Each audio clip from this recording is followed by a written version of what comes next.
What are the big differences between managing a multifamily property versus a commercial space? I say it's all personal. So when you're managing someone's apartment, it's very personal.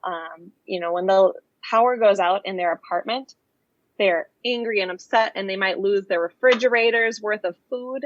And if your power goes out in your office building, you go home early. Yeah. So it's really a lot less personal. And that being said, today it's really personal with COVID, but just generally speaking, it's the crises are fewer and but when they happen, they are bigger. So it's a little bit from the management side, just different. You're not dealing with somebody's home, and that's the big difference, I think.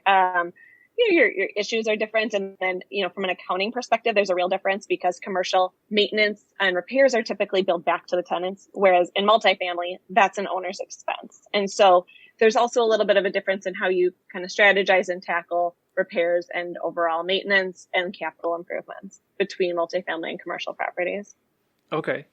So can you give us an example of a different way that you would tackle that on a commercial property? Sure. So generally with a commercial property, you will create a budget for the year. So in the fall, we create a budget and we look at, what were our operating expenses last year? What do we think things are going to increase? What projects can we get in to the budget for this upcoming year? Are we going to resurface the parking lot, or do we need to replace some rooftop units, or, what needs to be done? And we can kind of fit that. We can kind of back it into the budget and make sure that we're not increasing operating expenses too much, but make sure that we hit those projects. And then from a multifamily perspective, you're looking at everything hits your bottom line.